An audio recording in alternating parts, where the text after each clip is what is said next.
America has a problem. And then I see the disinfectant. Is there a way we can do something like that by injection? I wouldn't have picked Vice President Trump to be vice president, but I think she was not qualified to be president. On January 6th, we were respected all over the world, and we're now laughed at. We're like a bunch of stupid people. Well, what are you talking about? Yeah, you are a donkey. I'm tired of your shenanigans. What did I do? You have a problem figuring out whether you're for me or Trump, and you ain't black. They're taking black jobs now. Oh, man, Charlamagne, I just want to know today, who gets donkey of the day? On The Breakfast Club. Hee-haw. Oh, no, mother. Donkey of the day for Friday, July 12th goes to the Democratic Party. Your symbol is a donkey for a reason. Listen, America, when it comes to this presidential election in November, we all deserve better. I don't care what party you represent. I don't care who you have voted for in the past. I don't care who you're voting for now. I just wish we had better options to choose from, okay? More than half of all Americans believe that Biden nor Trump should lead their respective parties' White House tickets this year. The reason Democrats are getting donkey of the day this morning is because of President Joe Biden.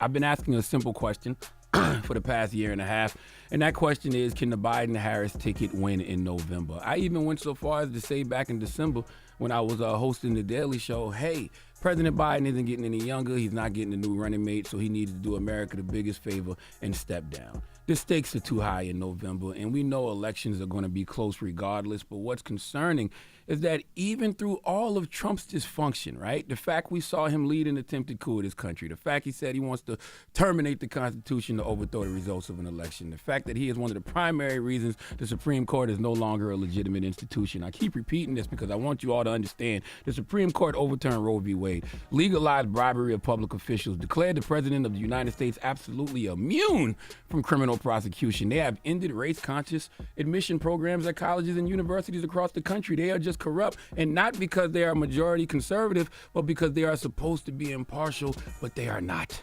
Okay, right now, if voters attempt to elect leaders, the Supreme Court claims the authority to overrule them by literally picking whose vote should be counted or recounted. I'm not making this up. The Supreme Court literally doesn't have to care about what voters want. Republicans have to set up a system. Republicans have set up a system where either Republicans win elections or elections don't matter. Please, I told y'all earlier this week, read the article that Eli Mistel wrote for The Nation. It's clear, concise, easy to understand, and you can see the damage Donald Trump's Supreme Court has done to America. But let me stay focused. Even with all that dysfunction, and I didn't even mention any of the criminal charges and convictions, even with all that, somehow Biden and the Democrats look in more disarray and more dysfunctional than Trump and the Republicans. And the reason for that is President Joe Biden. Joe Biden distracts, sadly, from all the dysfunction that Donald Trump has brought to this country. Trump lies 30 times at the debate. Doesn't matter. President Biden's physical and mental fragility eclipsed that. Supreme Court presidential immunity ruling eclipsed by President Biden's physical and mental fragility. The threat of Project 2025 in the future eclipsed by Biden's physical and mental fragility. And you know why Biden eclipses all of that dysfunction? Because folks are terrified that he can't win in November. It's not rocket science. If democracy is at stake, act like it. Where is the sense of urgency? Okay, running President Biden is not a sense of urgency. I saw 6 polls this week that he's behind Trump in. The latest PBS NPR Marist poll says majority of Americans don't want Biden as the Democratic candidate, but he hasn't lost ground to Trump. It says if the election was held today, 50% of registered voters would support Biden. 48% said they would vote Trump. The difference between the two falls within the margin of error. Let's talk about those margins. Do you really believe when you look at President Biden, he can inspire and energize those undecided voters? How many undecided voters look at Trump and Biden and say, you know what? I'm going to choose the couch this year. I'm staying home, or I'm going to vote third party, or I'm going to write in who I support. And people, this narrative is not changing between now and November. Every time President Biden is in the public eye, folks are going to be discussing how they feel he's physically and mentally not fit to run, and that will discourage people come November. That, along with how people feel about his policies, which he won't ever get to explain because he will be constantly trying to defend that he's physically and mentally fit, so he can't even get to his record. And those are the reasons why President Biden needed to step aside. Everyone who is saying he needed to step down is absolutely correct. I saw folks mad at George Clooney and saying you shouldn't listen to celebrities. George Clooney is a tax-paying, or you shouldn't listen to celebrities, the celebrities are out of touch. I say George Clooney is a tax-paying citizen who votes. He has a right to an opinion, just like we all do. Furthermore, his word means more than a lot of us, not because he's a celebrity, but because he's a major Biden fundraiser.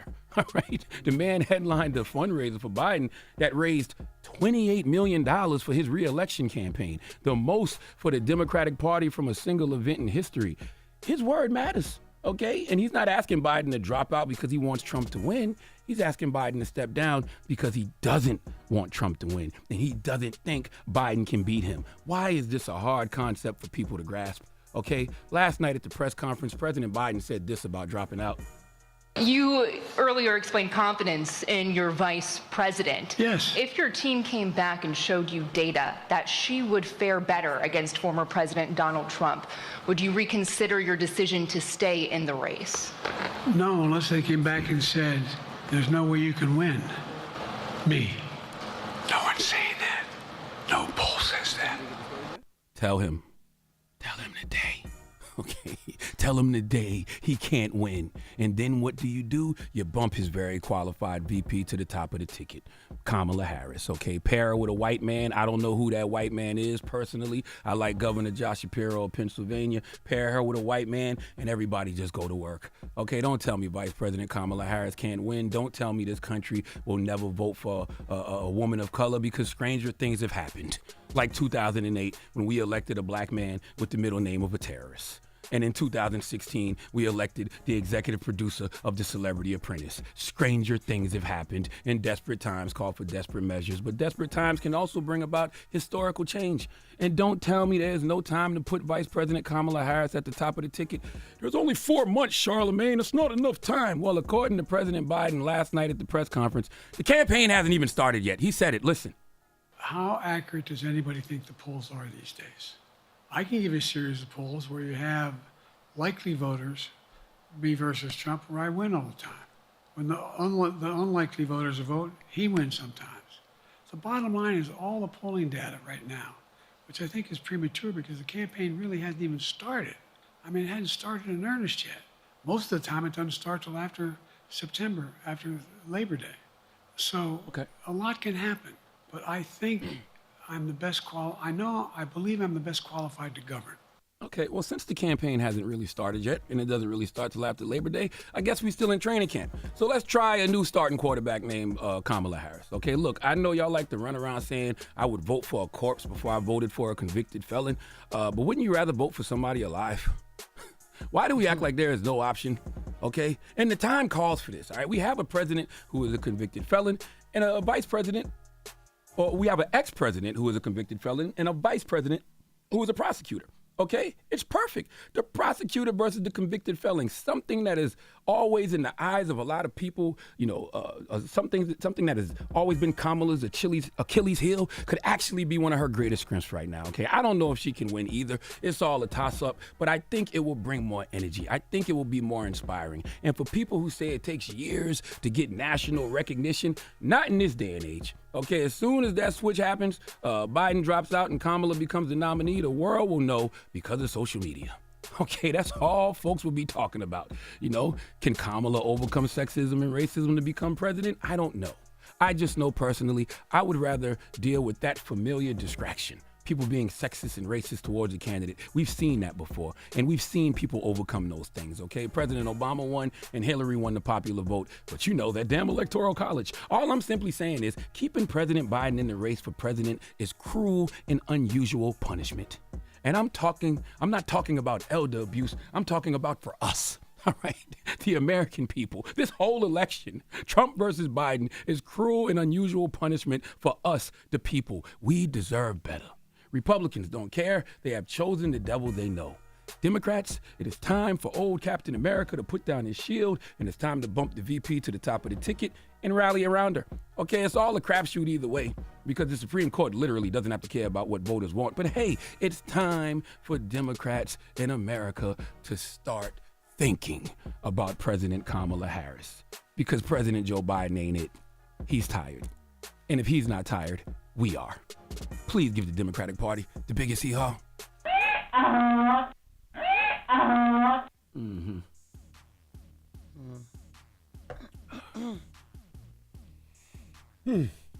All right. I would have to agree. It's time. It is time. All right, what else? What's going on? Like, y'all I'm already... done. I'm just going to say I agree. I'm done. I have nothing else to say. I'm you done. wanted to linger a little bit. Envy. No, I just was sitting there. I'm done. No, I'm talking about Envy. He wanted to linger. I was waiting for you to just do you thinking. agree? That's all. So anyway, since we ain't got nothing else to say, I have this to say. Let me tell y'all something. Y'all know Denzel coming up with this new movie, Gladiator. Gladiator right? Part 2. That is one sexy ass man. Oh, you seen him in the Bronx? What? No, like I'm looking at this picture of him. You have a man. This is absolutely, but not this man right here. This is crazy. You really know how to instill confidence in your man. You have a baby that's about to Chris drop. driving the truck. Chris just almost hit somebody just now, All I'm swerving saying- off the road, listening to you. You know you have a man. All I'm saying is the salt and pepper Denzel with the Caesar and a goatee and You have a man. it's That's why I'm like letting my seasoning. pepper grow. Not pepper. That's why I'm letting my salt grow in right Don't now. compare yourself to Denzel. You know Never, what? ever. We have to I've stop never- this. Like I've this never dude thinks he's compared Morris myself Chestnut. to Now he says, Denzel. "I'm letting my salt and pepper because the Denzel." Listen, You know man, what? Here's the thing that y'all need to understand. There's a certain tier of handsome that there's just, people All right. just can't get to. When It's we like come back, me, Denzel, TK Morris Kirkland will be Chestnut. joining us. He's performing I at the can't even Stress really think of really Factory too in New many Jersey others. this tonight and tomorrow. So we're gonna talk to TK when we come back. Cause this nigga lying. He crazy. What I'm lying about? Being handsome? It's the Breakfast Club. Good morning. Donkey of the Day is sponsored by renowned personal injury attorney Michael the Bull Lamonsoff. Don't be a donkey when you need a fighter on your side. If you're ever injured, go to michaelthebull.com. That's michaelthebull.com. And when you mess with the bull, you get the horns. Wake that ass up. Early in the morning. The Breakfast Club.